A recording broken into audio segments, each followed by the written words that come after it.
Brought to you by My 11 Circle. Win first prize 1 crore every day. Download the app now. तो दोस्तों बहुत बहुत स्वागत है आपका स्पोर्ट्स तक में।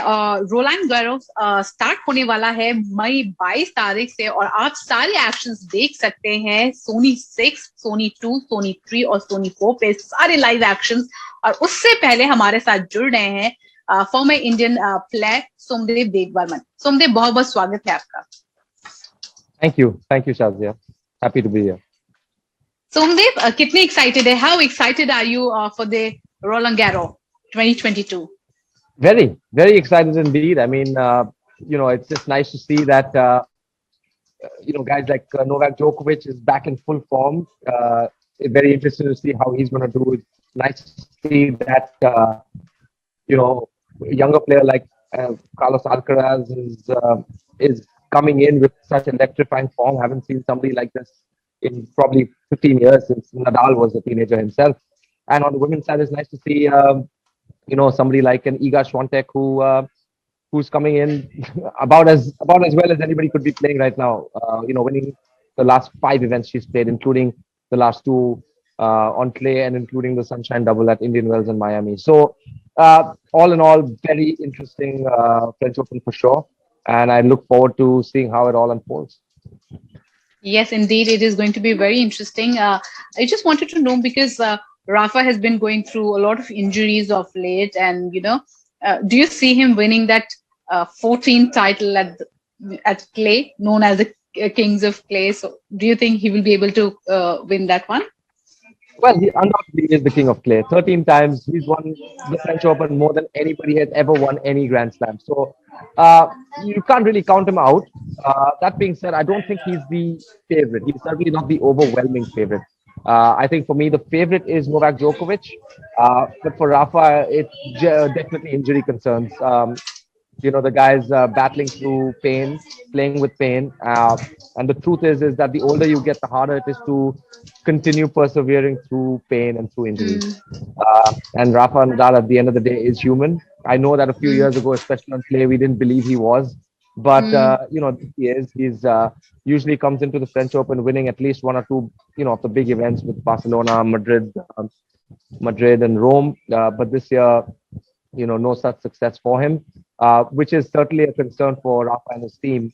So I wouldn't call him the favorite, but I'd say that he's still, top 3 favorite. So a lot of it depends on the draw. And if things are favorable for him, then I think, he'll have a chance to get his 14th. But right now, in my opinion, Novak Djokovic is set to defend his title and maybe join Rafa at 21 Grand Slams each. You did speak about Alcaraz. So do you see a new champion in him? Because the kind of form that he's been having in 2022, beating all the top players recently, do you see a new champion in him? Very possible. Very possible. Wouldn't surprise me. I think it's fair to say that, after Novak and an injured Rafa, you would probably say that Alcaraz is the next big thing in tennis. That's for sure, and that's a safe statement to make. And he's only 19 years old. Beating Nadal and Djokovic back to back on clay, and then following it up with a win, in the finals, winning his second 1,000 title of the year. It really speaks volumes for the level of tennis he's playing, the level of self-belief. The guy is really strong. He's been playing matches back to back to back. People wondering when he's going to get tired, and he's absolutely not getting tired. He's about as energetic as they come. And if he, the thing about him is he's 19 years old and he has all the weapons and he has the mentality and he has the right team backing him. So, if things go well, I think, in my opinion, Carlos Alcaraz is ready to win a Grand Slam, but it's not going to be easy to get past, the greats. And it's also 3 out of 5 sets, which is something he will tackle in his future, but he's yet to tackle now. So let's see what happens. Let's see how the cards unfold for him. When was the first time you saw Alcaraz, and what was the thing that impressed you the most about him? Probably a couple of years ago at the quali of a few Grand Slams. People were talking about him. People were talking about the fact that Juan Carlos Ferrero was working with him, who's obviously, former world number one, a French Open champion, and one of my favorite players growing up. So, you know that when a guy like Juan Carlos is kind of on his side, you know that, Mm. you know, one of the things that have always stood out to me is how humble they've been able to keep Carlos Alcaraz. Obviously, anybody will be able to tell you that he's really got no weaknesses in his game. He's as fast as they come. He hits the forehand probably about as big as anybody's ever hit the forehand, and he's only Mm. 19 years old. The self-belief that he Yeah. comes with, the humility that he has, and his work ethic. I think if you go out there and watch one of Carlos Alcaraz's practices, you'll really see why he's as special as he is, and he's taken everything to a whole new level. So the guy is one of the hardest hitters of the ball, one of the most exciting players. And while he's one of the hardest hitters, he also has one of the best drop shots. So, the Yeah. contrasting styles, the fact that he has the ability to hurt you from different parts of the court, the athleticism, the hunger, the motivation, the fitness. I mean, really no weaknesses in his game right now. And undoubtedly the most electrifying player on the ATP tour right now. You see shades of Rafa in Alcaraz. We do. I mean, are there similarities? Absolutely. Mm. But I think they're very different players in many ways as well. Obviously, the biggest difference being righty and lefty game styles, the way they see the court. Alcaraz is probably a little bit more of an aggressive player than Rafa is. Probably a little bit bigger Mm. serve, but which he needed Mm. because Rafa kind of has his lefty sliders, which he's used his whole career. Mm. But yeah, a lot of similarities, but also a lot of differences. Do you see Rafa versus Alcaraz or Rafa versus Djokovic final? Which one will be more interesting, exciting? I'll take either. Honestly, I'll take either because it's all very exciting. These are the three big names in the men's draw, and right now, I think Alcaraz against anyone else. I think Alcaraz against one of them would be something that I would be looking forward to because that's a test he hasn't faced. Is beating the greats of the game in a Mm. Grand Slam in 5 sets. And I do think Novak Djokovic is coming in playing really, really good tennis. He's exactly where he wants to be given the circumstances he's had to face. Mm.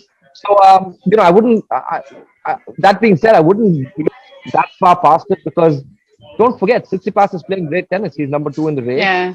He's Yeah. just made finals in Rome. He's beaten a lot of good players as well.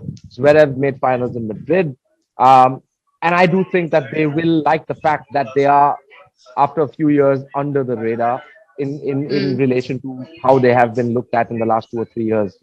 So I think that they will enjoy that and hopefully will be able to take advantage of it, which, if they do, makes for even a more exciting French Open. Something before I let you go, I'll quickly ask two questions. First, who do you think will win the women's title this time? And second, do you think somewhere, the Indian tennis is going down somewhere because we do not have name? And do you see Rohan Bopanna partnering anyone else other than the regular partner that he had? Um, I mean, let's begin with the women's section because that's I think that's very exciting right now. Iga Swiatek for me is the overwhelming favorite. She's the Yeah. only person you're talking about, in the WTA tour right now, and the reason you're doing that is because she's won the last 5 events. She's won the Yeah, Sunshine Double, exactly. Indian Wells, Yeah. Miami. She's won Stuttgart. She just won Rome last It's week without dropping a Rome week. set. Yeah. And the only Grand Slam that she has won has been the French Open a couple of years ago. Won that without dropping a set either. So, Iga Swiatek is one of those players. She's only 20 years old. People forget that she's only 20 years old, and she has all the weapons. She's got a massive forehand. She moves so well. She's got a big serve, about as athletic as they come. And and despite all the kind of weapons that I did mention, biggest weapon is her mentality. So I think she's got the self belief now. Obviously, she has all the matches under her belt, and she's playing such good tennis coming in. So overwhelming favorite. But one of the things that always makes the women's draw exciting is the fact that you're going to have a possibility of somebody having a chance to win their first Grand Slam. You're going to have a possibility of, it's nice to see someone like a Bianca Andreescu come back, Mm. who does have a big time game, who has won the US Open in the past. You can't out someone like Osaka, who's had a big drop, but is, still in the top 30 or 40 in the world. So she's a dark horse. And then there's top 10 players like Maria Sakkari. There's top 10 players like Arina Sabalenka, Ons Jabeur, Annette Kontaveit, who are all looking to win their first Grand Slam. And there's, players who have won slams like Halep, like Ostapenko, that all can be dangerous. So, I think at the end of the day, the women's section is going to be about everybody else, the rest of the field, and then to see if Iga Swiatek can kind of continue her form. So that's what I feel about the women's section. And I guess let's go. It's time to talk about the Indian contingent. Indian.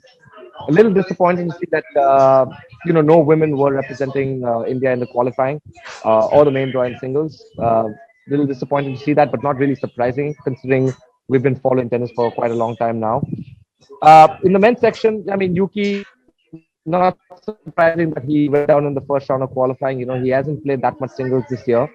Sumit Nagal is coming back from injury, so unfortunate with him. But I think it will take a little bit of time, so we have to be patient when it comes to Sumit. And Ramkumar has won his first round, plays the second round qualifying today. Let's see how that turns out for him. And apart from that, no other. If Ramkumar fails to qualify, then we won't have anybody in singles either.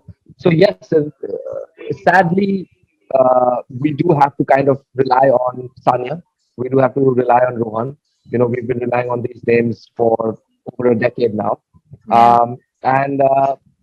It has been in the doubles, but hats off to them because Sania has mentioned that this is a farewell season. Rohan has mentioned that when it comes to Rohan, I don't know what to say because he's well into his 40s now and already top 30 in the world, still playing at a very high level. So and has the firepower. So the thing with Rohan is he has the firepower, he has the experience, he has the belief that he can go out there and beat some of the best teams in the world, and he's doing it. So I do think it's a he's certainly not one of the favorites to win the title, but with his game, who knows? So let's see what happens when they go out there. But it looks like we're going to have to depend on Rohan and Sania once again. Thank you so much, Sumdev, for sharing your views. I'll be putting my money on Alcaraz and Iga as well. And I hope we get a new champion in Alcaraz this season. And we will all tune into Sony 6 and Sony 2, 3 and 4 for all the live actions for watching French Open. Thank you. मेरे साथ जुड़िए मनाने के लिए cricket का सबसे बड़ा त्योहार। मैच से जुड़े आपके हर सवाल का हम देंगे जवाब। जानने के लिए हर update, live analysis, special interviews, download कीजिए स्पोर्ट्स तक ऐप।